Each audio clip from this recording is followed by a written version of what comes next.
Bonjour, en quelques mots, je suis arrivé en Espagne il y a un peu plus d'1 an et demi. Je venais d'Inde et avant de Pologne et avant de France et avant d'Afrique. Juste dire que voilà, je dirige Pernod Ricard en Espagne qui regroupe plusieurs activités, des activités à la fois de production et à la fois de commercialisation de toutes les marques du groupe Pernod Ricard. Écoutez, je suis dans un merveilleux pays comme on le sait tous, tout simplement parce que c'est un pays qui est unique quasiment dans l'univers de la consommation, tout simplement parce que les Espagnols sortent beaucoup plus que tout le monde. Alors évidemment, avec la pandémie, c'est un peu moins le cas, mais c'est un pays unique par son nombre d'établissements, de bars, de restaurants, 360 000, c'est-à-dire quasiment l'équivalent de ce qu'on peut trouver en Europe.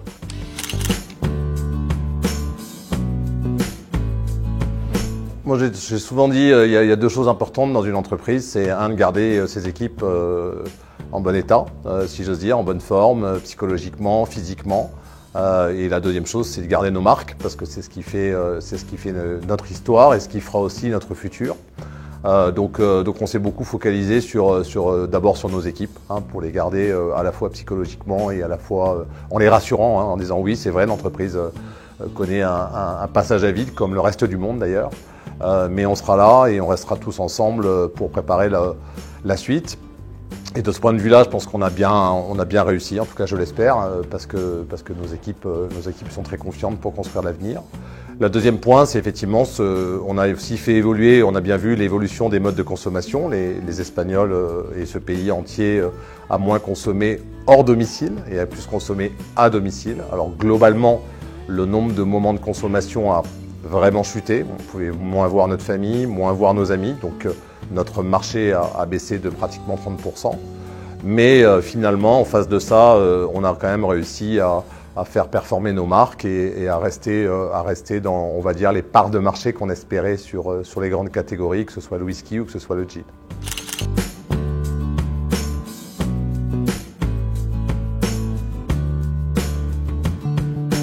On a cette chance d'avoir une énorme unité de production qui est à côté de Ciudad Real, à Manzanares, dans lequel on produit à peu près 10% des volumes de consommation spiritueuse du groupe.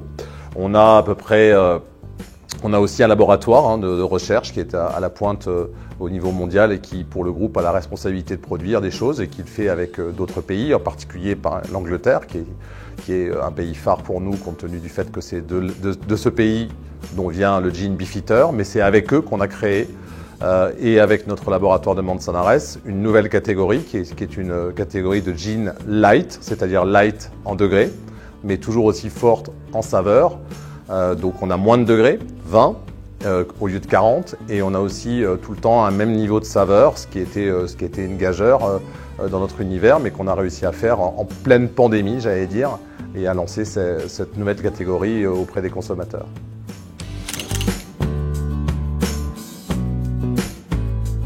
C'est vrai que là-dessus, c'est souvent lié à des hommes, avant de parler d'intelligence artificielle ou pas.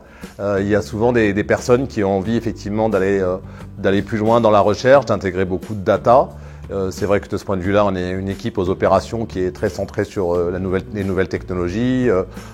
Et donc effectivement, aujourd'hui, on a intégré beaucoup de choses et notre usine est extrêmement digitalisée, alors que finalement, ça reste une usine avec beaucoup de choses. Donc effectivement, on est très centré sur comment est-ce qu'on peut améliorer tout ce qu'on peut faire pour, économiser de l'énergie, ce qui est aussi un point clé, faire en sorte que les ressources, j'allais dire naturelles, en dehors de l'énergie qu'on utilise, que ce soit les bouteilles, pour qu'elles soient plus légères, pour qu'on utilise moins de verre et autres, soient effectivement optimisées.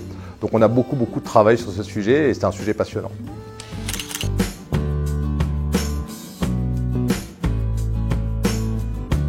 Oui, l'enjeu, je pense que c'est quand on crée des commissions sectorielles comme l'a été faite par la Chambre, c'est effectivement d'arriver à réunir autour ensemble des entreprises qui ont des intérêts communs pour à la fois échanger. Donc sur la partie retail, je sais que évidemment le groupe Carrefour ou d'autres grands groupes français comme Auchan ou d'autres sont présents, mais aussi des groupes espagnols importants sont aussi partie de cette commission.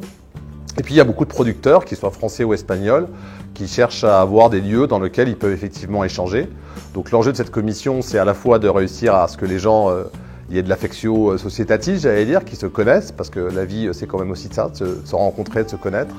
Et d'autre part, de réussir à se dire, c'est quoi les orientations pour le monde de demain? Parce que le monde de demain, il sera probablement, il y a l'arrivée du e-commerce qui a beaucoup explosé, il y a des nouveaux enjeux pour réussir à faire en sorte de vendre ou de commercialiser des produits, ou de les produire aussi.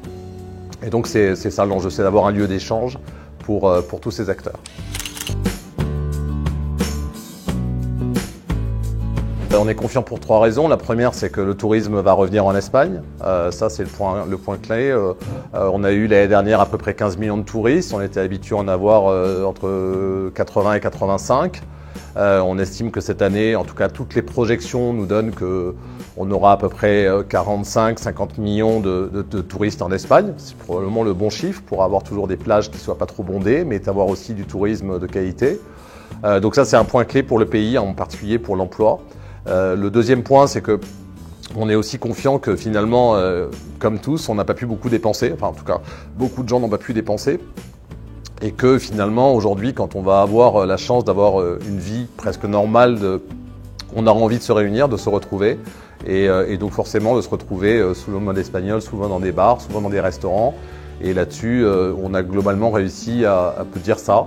On aura probablement des fermetures dans notre secteur d'activité, mais on aura aussi beaucoup de création. Et donc on est confiant. Et puis la troisième raison que je voulais dire, c'est que il faut quand même rester optimiste. Entre le monde d'avant et le monde d'après, tout ne va pas changer.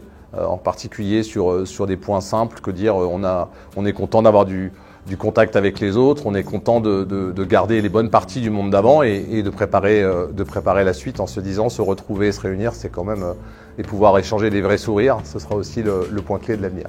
Merci.